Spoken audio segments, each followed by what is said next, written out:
Hi, I'm Antino Crowley-Kamenwati. I play the role of Ant and Once a Star. I don't know, James said everything that I would have said too. It's very professional, it's very concise. Probably the most, if not one of the most professional sets I've ever been on. And I also liked how it was a collaborative experience. You were very adamant about, asking us what do we think, and how does that work. You were very inquisitive, as if you hadn't wrote the piece, and that's good. It's good. Everybody put their 2 cents in, and at the end we made a beautiful piece of art. So I think that's what stood out to me. I mean, I met you guys to audition for another one of your projects, and talking, meeting about that project and everything, it just came up.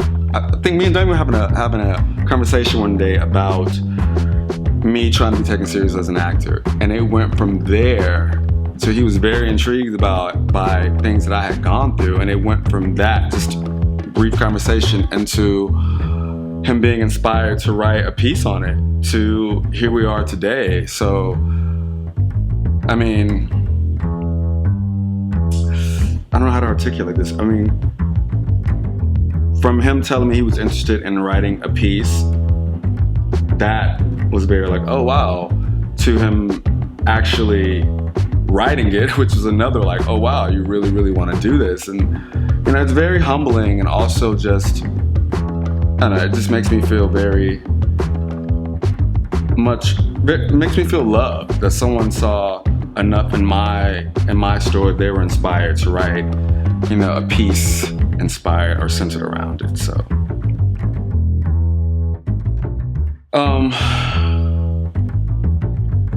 the moment in character when Dee says, "Does anybody take you seriously?"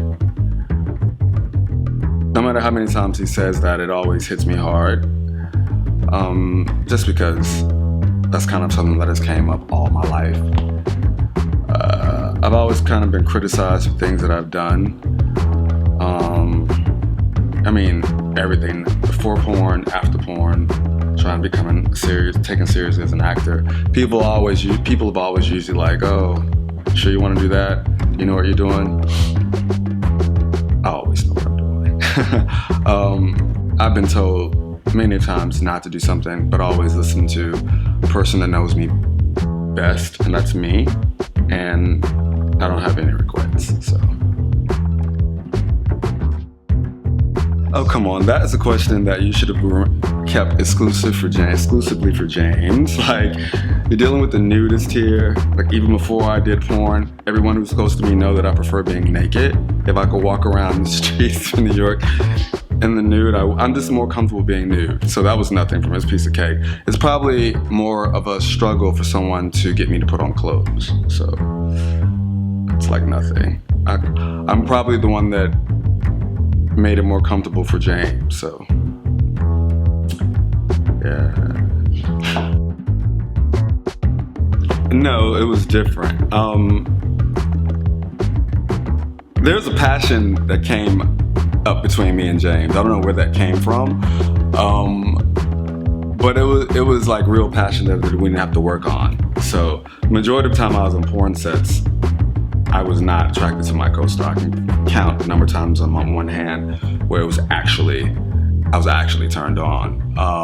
Majority of the time it was acting. So that was, it was intimate, you know what I mean? It was very intimate.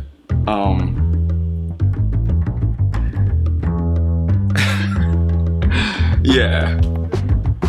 You guys are throwing like these left field questions. I'm gonna beat both of you up after this. That was a lot.